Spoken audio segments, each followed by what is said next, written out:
Сәлеметсіздер ме? Бүгін біз электронды портфолионы қалай жасауды қарайтын боламыз. Алдымен Google-ға кіресіздер. Сонда жоғарғы жақта Войти деген бар. Барлықтарыңызда электронды почта болуы керек. Сонда менің мысалға өзімнің электронды Gmail аккаунтым бар.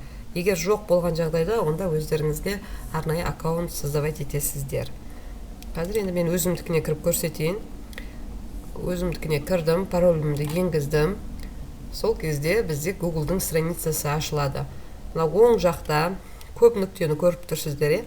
Осы жерде приложение Google дегенді бассаңыздар, төмен қарай сырғытқан кезде другие приложения и продукты от Google деген бар. Соны басасыздар. Сонда бүкіл Google-дың барлық приложениялары шығады. Төмен қарай сырғыту арқылы біз Google сайты дегенді табуымыз қажет.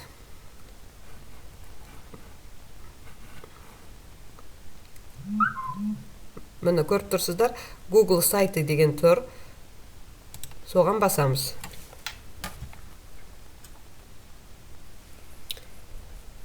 Сонда пустой файл дегенге кіресіздер. Мен өзімнің электронды портфолиом бар, сіздерге жасаудың үлгісін көрсетейін. Пустой файл дегенге басқан кезде бізде алғашқы страница ашылады. Бұл алғашқы страницаға не жазамыз? Бірінші заголовок страницы дегенге мұғалімнің электронды портфолиосы деп жазайық.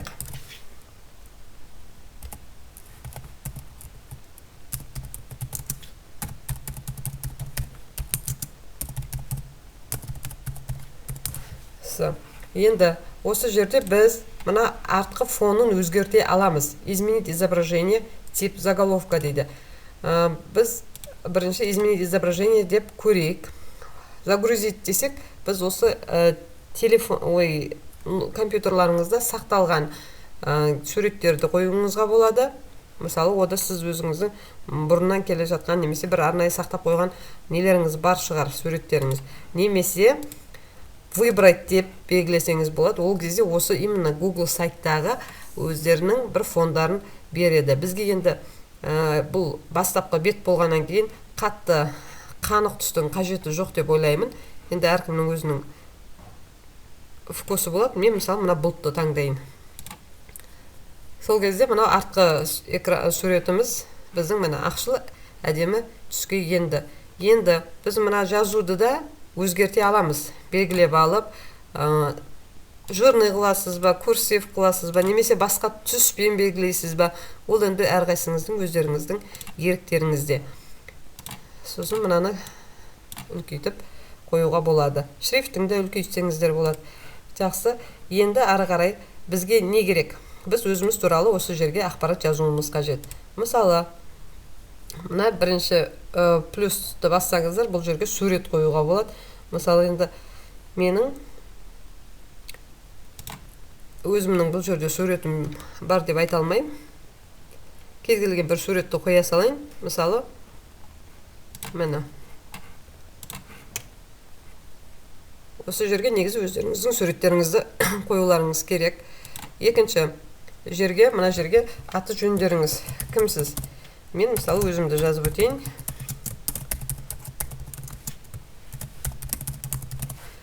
Ары қарай астына өзіңіз туралы ақпарат. Сіз қайда жұмыс істейсіз? Мысалы Тараз қаласы. Номері 40-шы гимназия.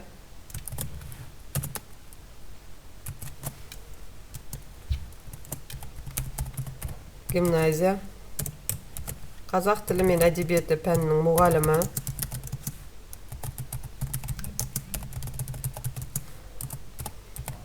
Мұғалімі. Тағы дәрежеңізді жазасыз ба, немесе қандай категорияңыз бар деген сияқты жаза беруге болады өзіңіз. Немесе өзіңіздің кредо дейміз ғой, яғни ұстанымыңыз бар ма, бір ақын жазушылардың әдемі көркем сөздеріне қатысты. Соны да осы жерге жазып қоюларыңызға болады. Мысалы, мен мына жерде шрифтін өзгертемін, әдемілеп. Мысалы, Times New Roman шрифтін үлкендеу шрифтпен, мысалы 18 дейін. Сосын жирный курсив цветін ауыстырайын. деген сияқты. Мына суретті ұлғайтсаңыздар да болады. Осы жазуларыңыздың түсімен бірдей қылып. Енді осы жердегі цвет раздела дейді. Бізге осы цвет разделанға изображение деп тағы да астын түсін ауыстыруға болады.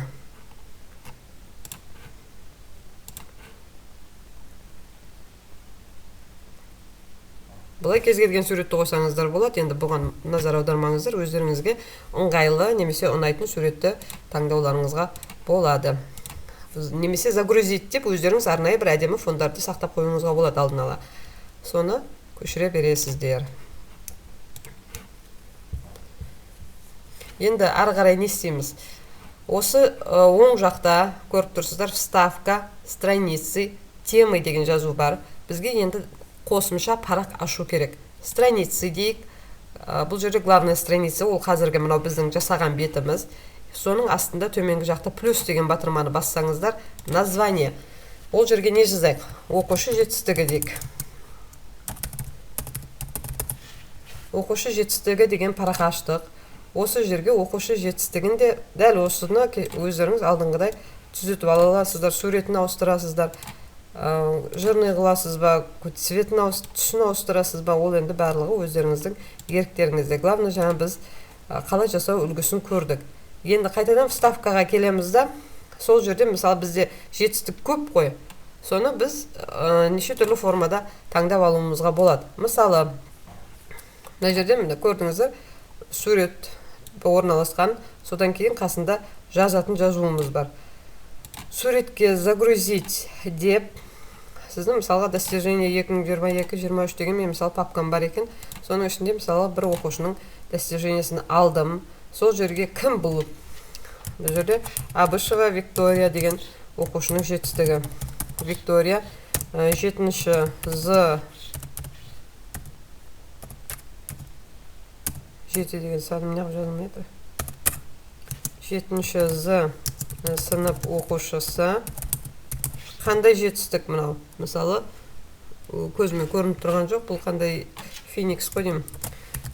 Феникс.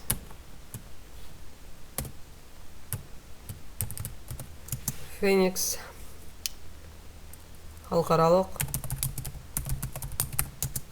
пәндік олимпиадасы деп өздеріңіз сол не бойынша ақпарат жазасыздар жетістікті. Содан кейін қаншасыншы орын еді? Немесе мына оқушыны Феникс дегенде бөлек астындағысына жазуға болады. Олимпиаданың атын.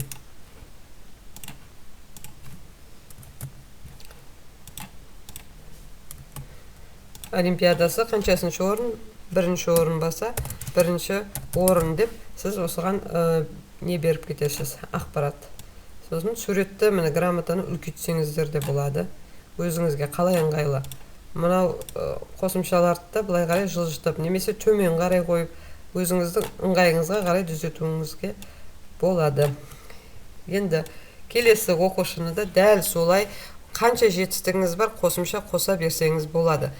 Осы жерге оқушы жетістігінің барлығы біткен соң, тағы да ары қарай страницы дегенге барасыз, тағы да плюс батырмасын басып, мұғалім жетістігі.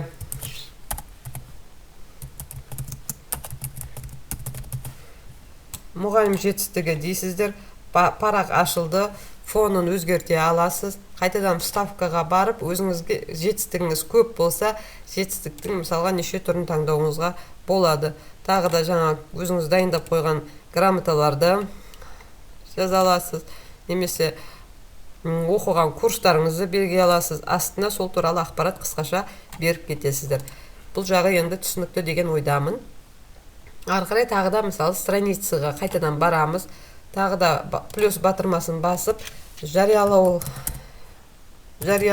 ба? Қалай? Жариялау. Немесе мақалалар деп берейік.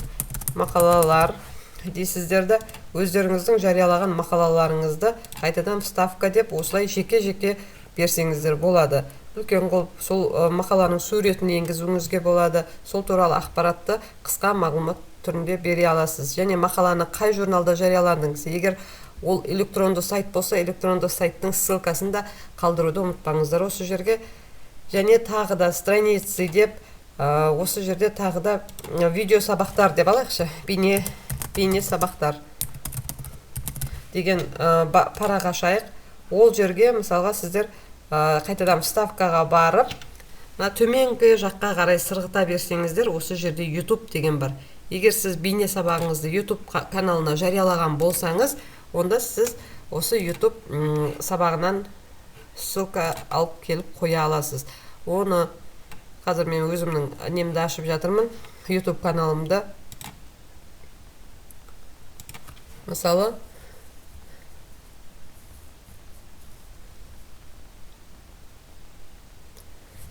мен қазір өткен шақ деген видеоны қойғым келді дейік. Соның ссылкасын мына жоғарғы жақтан алуға болады.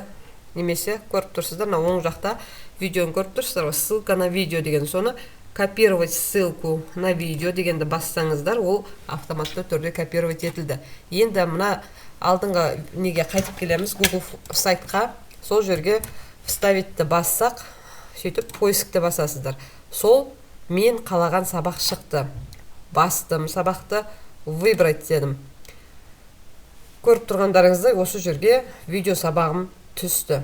Сол сияқты тағы да бірнеше сабақтарыңызды сөйтіп тағы да қоя аласыздар. Тағы да көрсетейін. YouTube қайтадан ашылды. Ссылка керек маған. Ол үшін өзімнің YouTube каналымдағы кез келген сабақтың ссылкасын алатын боламын. Мысал, қажет видеоңызды белгілейсіз. Мысал, отбасы мүшелері. Оң жақта ссылка на видео деген көріп тұрсыздар. Содан копировать ссылку на видео дегенді бастым. Қайтадан мына жоғары жақта сайт, Google сайтқа келіп, мына YouTube каналына ссылкасын қоямын. Поискті бассақ, менің өзімнің қажетті видеом шықты. Сөйтіп, оны выбрать деймін. Тағы да бір видео сабағым ашылды. Көрдіңіздер, енді не істейміз? Осылай сіз ары қарай өзіңіздің әр жетістігіңізге жеке-жеке страницалар аша бересіз. Одан да бөлек тағы да көп жетістіктеріңіз болуы мүмкін. Мысалы, авторлық бағдарламаңыз бар ма? Соның барлығын осы жаққа тізесіз. Бұл жағы енді түсінікті болды деп ойлаймын. Енді осы страница бетінде тұрамыз. Сөйтеміз да, ең соңғы қандай сізде папка? Бейне сабақ, бейне папкасы. Соны опубликовать деп басамыз. Сөйтіп веб адрес создавать етеміз. Оған мен мысалы Керимбердиева деп ағылшынша жазылу керек міндетті түрде.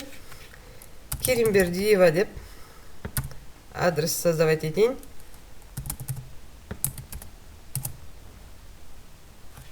Керимбердиева дедім. Сөйтсем, ондай ат бар дейді. Жарайды. Керимбердиева.m дейінші.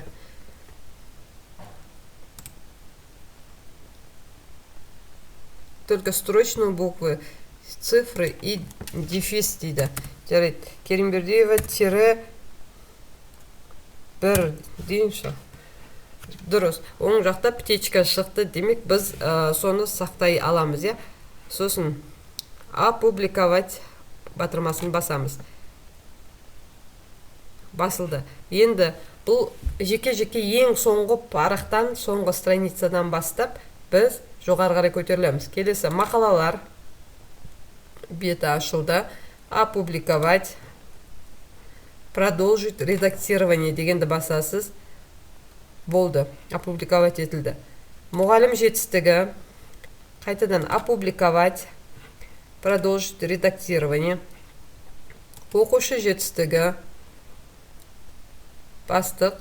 Опубликовать, продолжить редактирование. Қайтадан главная страница. Опубликовать, продолжить редактирование. Осылай біз әр страницаны бөлек-бөлек опубликовать еттік. Сол кезде жоғарғы жақта қарап отырсаңыздар, мына жерде мысалға стрелкалар тұр, мына жерде просмотр тұр. Одан кейін копировать ссылку на опубликованный сайт деген. Мынау басында алғашқыда неактивны болып тұрған. Енді соған басамыз. Сол кезде бізде мынандай ссылка шықты. Копировать ссылку. Болды.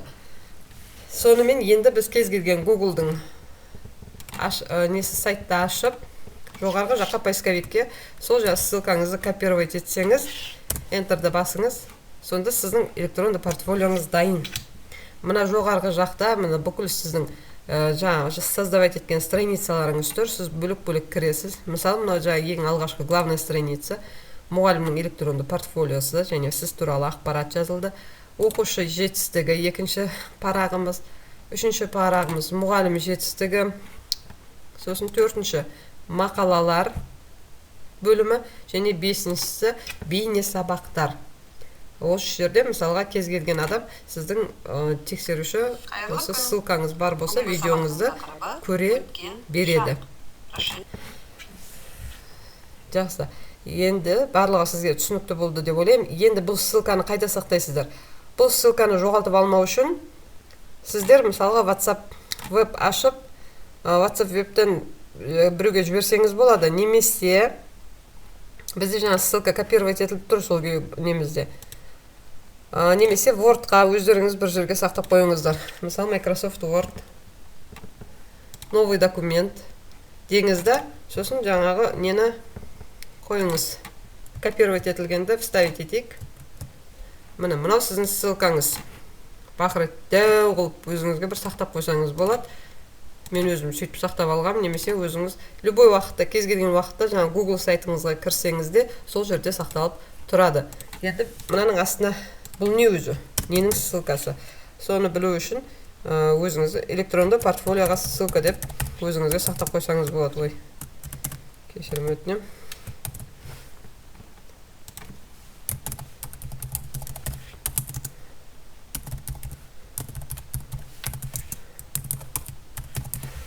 Ссылка дедіңіз, сөйтіп файл сохранить как деп, любой өзіңізге қажетті жерге, көрінетін жеріңізге ыңғайлы етіп сақтап қойыңызға болады. Электронды портфолио ссылка деп сөйтіп сақтап қойыңыздар.